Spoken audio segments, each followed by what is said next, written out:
கிறிஸ்துவுக்கான கண்பானவர்களே, இந்த புதிய நாளில் ஆண்டவருடைய நல்ல பெயரிலே உங்களை வாழ்த்துகிறேன். தேவன் தம்முடைய கிருபைகளை நிறைவாய் கொடுத்து நம்மை தாங்குவாராக. தியானத்திற்காக ஒரு வசனத்தை உங்களுக்கு முன்பாக வைக்கிறேன். அது யாத்திராகமத்தின் புஸ்தகம் 23ஆம் அதிகாரம் 8வது வசனம். பரிதானம் வாங்காதிருப்பாயாக, பரிதானம் பார்வையுள்ளவர்களை குருடாக்கி நீதிமான்களின் வார்த்தைகளை புரட்டும். நமக்கு இந்த நாட்டில் இந்த காலங்களில் பரிதானம் அப்படிங்கிற வார்த்தையை நம்ம லஞ்சம் அப்படின்னு சொல்லுவோம். இதெல்லாம் இல்லைன்னு நம்மெல்லாம் சொல்லவே முடியாது. எந்த ஒரு காரியம் ஆக இருந்தாலும் அதில் அந்த லஞ்ச லாவண்யங்கள் பெருத்து கிடக்கின்றன. ஏன் திருமண்டலங்களிலும் கூட காவல்துறைக்காக ஒரு குறிப்பிட்ட தொகையை செலுத்தி விடுகிறார்கள். பல்வேறு பிரச்சனைகள் வரும்பொழுது அதெல்லாம் சரி செய்வதற்காக. அது நீதியான பணங்கள் அல்ல, ஆனால் நீதி கிடைப்பதற்காக செலுத்தப்படுகிற பணங்கள். அந்த பரிதானம் என்கிற ஒரு சொல் அநேக மக்களுடைய வாழ்க்கையில நேர்வழியையும் குறுக்கு வழியாக மாற்றி விடுகிற ஒன்று. நேர்வழியையும் குறுக்கு வழியாக மாற்றி விடுகிற ஒன்று. ஆகவே தான் இங்கே யாத்திராகமத்தின் புஸ்தகத்துல வெகு அழகாக ஆண்டவருடைய பிள்ளை என்று சொன்னால் பரிதானம் வாங்காதிருப்பாயாக. ஆண்டவருடைய பிள்ளை அல்லாதவர்கள் பரிதானம் வாங்குவார்கள். அவர்களை நாம் ஒன்றும் சொல்ல முடியாது. ஆனால் ஆண்டவருடைய பிள்ளையாக ஆண்டவரை ஏற்றுக்கொண்ட நம்முடைய வாழ்க்கையில அந்த பரிதானம் வாங்காதிருப்பாயாக. அது என்ன செய்கிறதாம்? பார்வையுள்ளவர்களுடைய கண்களை குருடாக்குகிறது.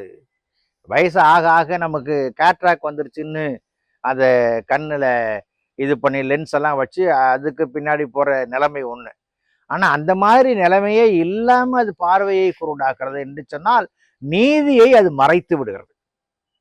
நல்லது நடப்பிக்க வேண்டிய காலங்களை மறந்து தீமைகளை நடப்பிக்க இந்த பரிதானம் தோழமை காட்டுகிறது. பத்திரிகையில நாம் பார்ப்போம், அடிக்கடி 5000 லஞ்சம் வாங்கிட்டு தன்னுடைய வாழ்க்கை கேரியரையே இழந்து போன அநேக மக்கள். கூடுதலா வாங்குற மக்கள்லாம் வெளியே தெரியாது, அது அடுத்த இஷ்யூ.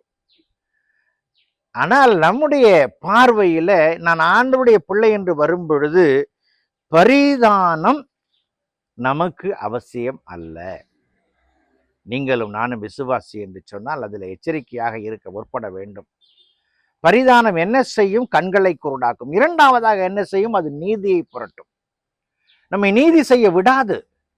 சரியாய் அடியெடுத்து வைக்க விரும்பினாலும் கூட விரும்புகிற வழியை அது தாறுமாறாக்கி விடும்.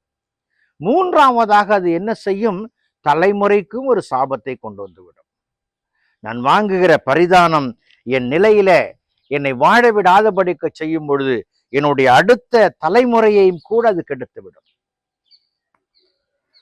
பணம் வரும்பொழுது சந்தோஷம்தான், மகிழ்ச்சி தான். ஆனால் அதனுடைய பின் விளைவு எப்படி வாழ்வது என்று அறியாதபடிக்கு வீழ்ந்து பொழுது முழு குடும்பத்தையுமே சின்ன பின்னமாக்கி சாபம் ஒரு தொடர்கதையாய் மாறிவிடும். அன்புக்குரியவர்களே, பரிதானம் நம்முடைய வாழ்வுக்கு தேவை அல்ல. அடுத்ததாக நாம் பார்க்கும் பொழுது பரிதானம் இருதயத்தை கலங்க பண்ணும். பரிதானம் இருதயத்தை கலங்க பண்ணும். பரிதானம் வாங்குகிற மக்கள் தெளிவாக வாங்கினாலும் கூட சில சில சில காரியங்களே மன உளைச்சலுக்குள்ளாய் ஆளாவது வழக்கம். இது எங்கே என்னை காட்டி கொடுத்து விடுமோ என்று பயப்படுவது வழக்கம். அதன் நிலைகளை சீரமைக்க முடியாதபடிக்கு தடுமாறுவது உண்டு. ஆகவே வேதம் சொல்லுகிறது, பரிதானம் வாங்காதிருப்பாயாக. இன்றைய தியானத்தை நாம் இப்படி யோசிப்போம். என் வாழ்க்கை இறைவனால் தரப்பட்டது. என் ஜீவன் இறைவன் எனக்கு கொடுத்தது. என் சாயல், என் பண்பு இறைவன் தந்தது. அவற்றை வைத்து இந்த உலகத்திலே கடந்து வருகிற நான் இறைவனுக்கு பிரியமில்லாத பரிதானத்தை வாங்காதபடிக்கு, அதன் வழியாய் என் கண்களை குருடாக்கி விடாதபடிக்கு, அதன் வழியாய் நான் நீதியை புரட்டாதபடிக்கு, அதன் வழியாய் என் இருதயம் கலங்கும்படியாய் காணப்படாதபடிக்கு, அதன் வழியாய் வரும் சாபத்திற்கு தவிர்க்க என்னை எச்சரிக்கையோடு அடியெடுத்து வைப்போம் என்று சொன்னால் தேவனுடைய கட்டளை நிறைவேற்றின பிள்ளைகளாக, தேவனுக்காய் வாழ்கிற பிள்ளைகளாய் நாம் காணப்படுவோம். அந்த கிருபைகளை தேவன் கொடுத்து நம்மை ஆசீர்வதிப்பாராக. ஜெபம் செய்வோம். பரிசுத்தமும் கிருபையும் நிறைந்த நல்ல ஆண்டவரே, இந்த நாளுக்காய் இந்த வேளைக்காய் நன்றி செலுத்துகிறோம். உடைய அன்பின் கரம் எங்களோடு கூட இடைப்பட்டு நிறைய நன்மைகளை மேன்மைகளை கொடுத்து தாங்கட்டும் சுவாமி.